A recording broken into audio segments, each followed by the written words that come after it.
Well, the while you've got protesters in Hong Kong holding the American flag, which I thought was incredible. I got to switch topics and ask you about all this pushback. All of this happening while the president is getting slammed by the left. He tried to have a fundraiser this weekend. He did have two fundraisers, actually, raised a lot of money. And yet the organizer, Stephen Ross, got slammed for supporting the president. What's your take on all this pushback? You've got pushback from even Jerry Nadler, who's trying to, work up an impeachment inquiry.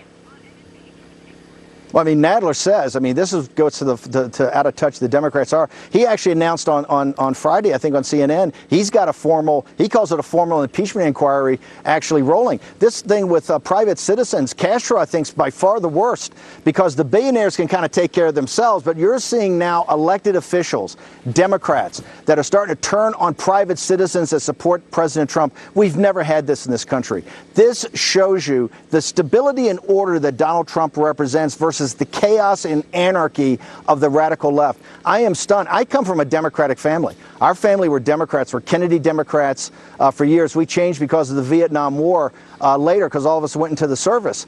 But I got to tell you, the Democratic Party has been so radicalized, and what you're seeing at Castro is unacceptable to really weaponize people's donations, private citizens' donations. This is going to get very dangerous. This is going to get very dangerous, Maria, and it's got to be stopped. And somebody in the Democratic Party has got to step up and take leadership. They've got to call these people out, and they have to hold them accountable. If people want to give donations to either the left or the right, it should be their right as an American to do that. That's called free speech. It's political speech, and we shouldn't shut that down. Well, that's how afraid, by the way, they are of Donald Trump. They will go to any mechanism to defeat his presidency. Well, it's interesting to hear Universal now scrapping the film, The Hunt, following the gun violence uproar. Your take on that? I know you're a film guy, and this film was supposed to be about the so-called deplorables.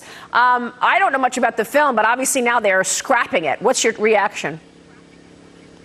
Well, people say it's a satire, but you don't know. I just think a situation where you've got deplorables, you have working class people that are the playthings of these elites and actually can go be hunted is not the type of thing that you ought to have out, particularly in today's environment. Remember this thing and these horrible tragedies by these monsters last week. This that went to El Paso and shot these innocent people in a Walmart on a Saturday going to their, getting school supplies for their kids.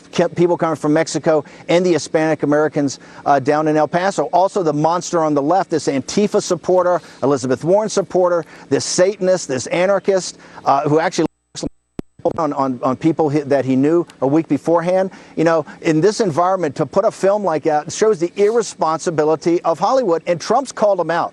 Remember, Donald Trump is not going to be silent. He's going to be in your grill. So if you do this, and I think Universal blinked, they realized they went over the line, and if Trump had not stood up and called him out, they would have put that picture out, and who knows what would have happened if that picture had come out. Total irresponsibility by Hollywood. Unbelievable. What storylines? Steve, it's great to get your insights here. We're going to talk more with you going into 2020. We hope you'll come back soon. Maria, thank you so much for having me. I appreciate it. Thank you. Steve Bannon joining